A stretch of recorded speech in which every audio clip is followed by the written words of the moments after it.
Tiny House Prepper.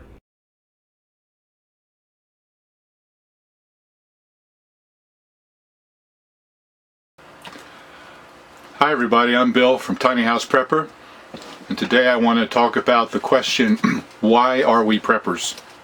Now I know that many of you are already preppers, and I know that many more of you are prepper minded even if you haven't actually started the process yet. The point is, you get it. You know why we're preppers. You know why we want to do this. Every once in a while I get a question from somebody who says, why are you doing what you're doing? Why do you think it's necessary to prep?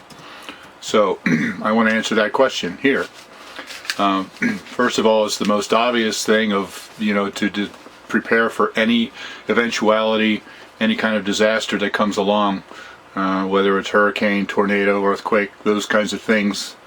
A major blizzard there where you get snowed in for a week, even things like losing a job.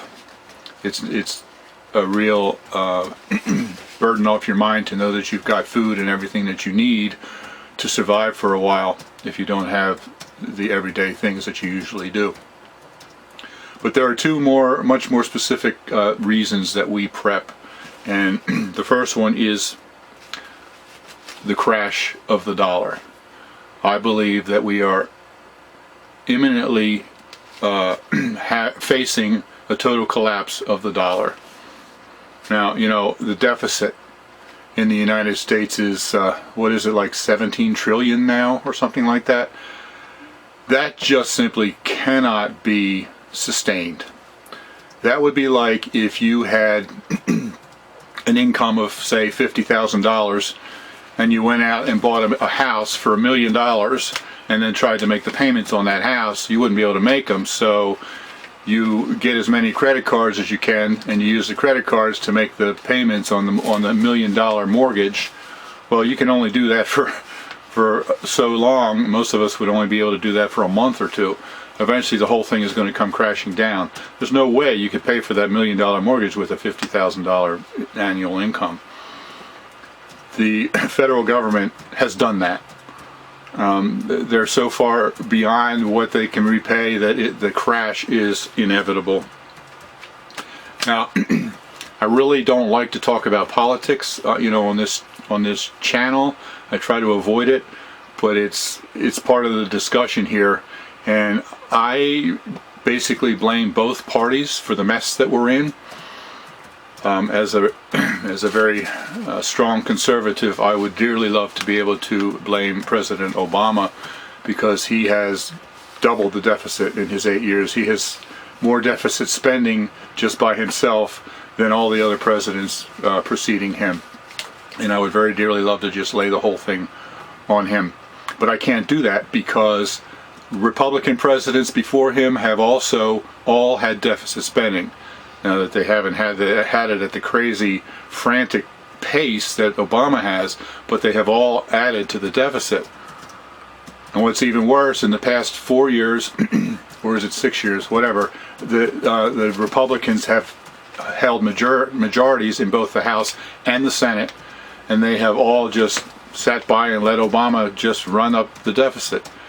It's the Congress that holds the purse strings. They are the ones who could have stopped him, and quite frankly they're also spineless that they just have not done anything to stop the spending.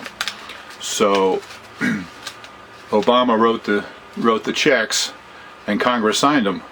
So I can't blame either party. They're both implicit. They're both to blame for it. But now we're in a situation where we just simply cannot pay all of that back.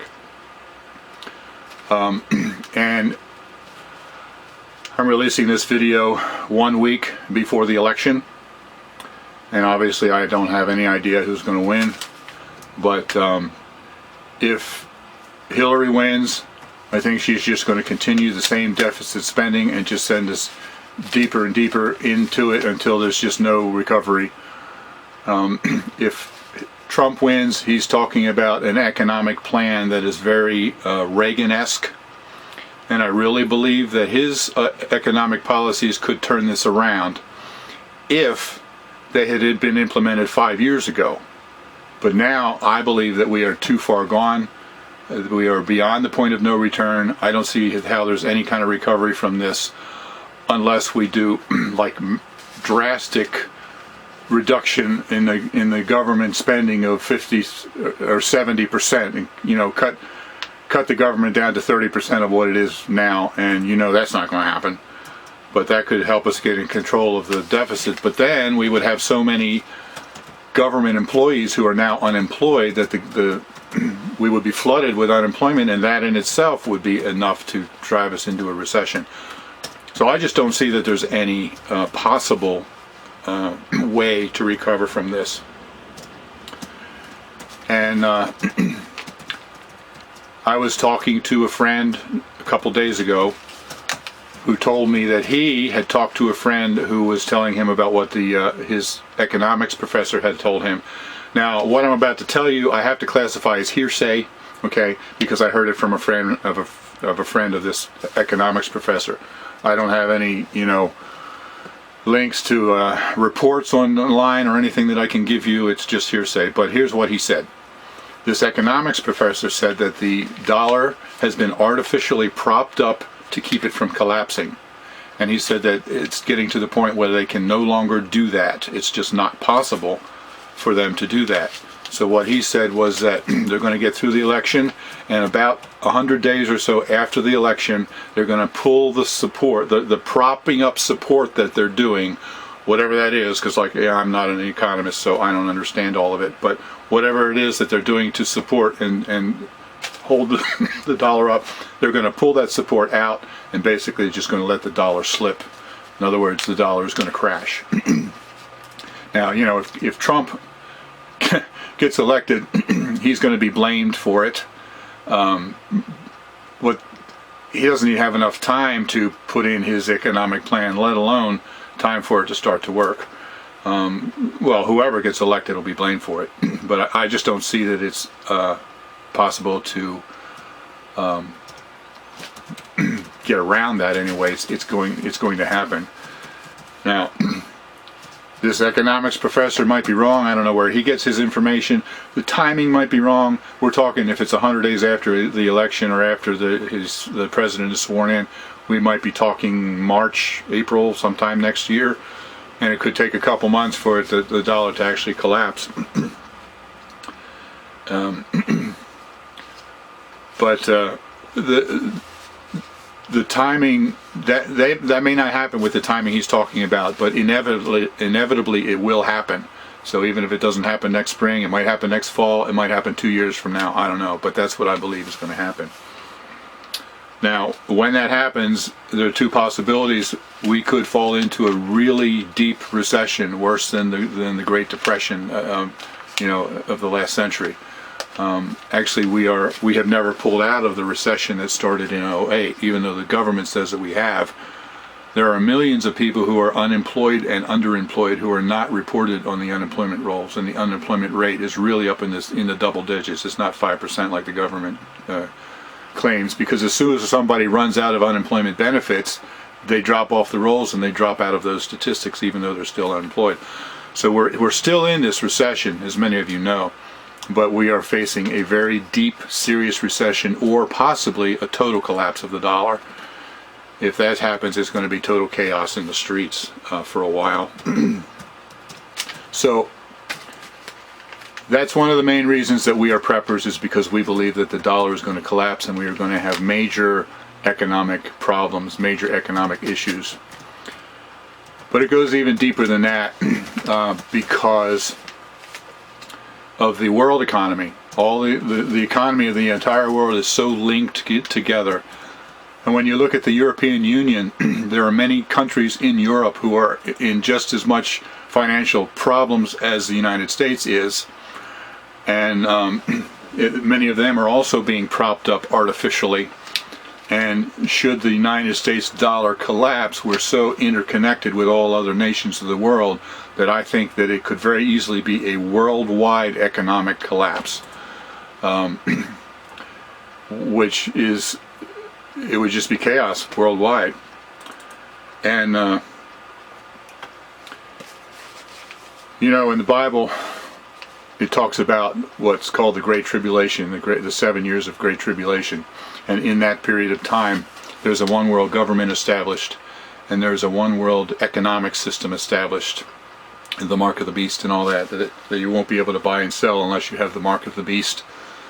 I have always understood that the Antichrist, the leader of the one world government, would come into power, and then he would implement his one world economic situation or system. But now I'm kind of wondering if maybe it's the other way around. If the dollar collapses and it brings down the rest of the world, and there's a worldwide financial collapse, that would be the perfect timing for a one world monetary system to be established, and whoever establishes that could use that as a stepping stone to bring about the one world government and the Antichrist and the mark of the beast and the whole thing. So the question is it possible to prep for the 7-year Great Tribulation, which I believe is right on the verge of happening? And the other question is, for us as Christians, is it necessary for us to be concerned about prepping for the Great Tribulation? Are we going to be here for that? Well, this is the second great reason that we are preppers. The first one is that we believe in the economic collapse, and the other one is that we are planning for the Great Tribulation to come. Now, that's going to be a whole discussion that's going to be quite involved, and so I want to do that in part 2. So next week, when I release part 2 of why we are preppers, I will be discussing the Great Tribulation and whether it's necessary for us to prepare for that, and if so, how. So I hope this has enlightened you a little bit about what's going on economically in our country and in the world. And if you're interested in a deeper discussion of the tribulation period and what the Bible says about all of this, then please tune in next week when I release part 2 of this video. And thank you very much for listening. And please don't forget to like down below. And if you have any comments, I'm sure I'll have many comments here. I'd be happy to hear what you're thinking and about what I've just said. So, okay, have a good day. We'll see you next week. Bye.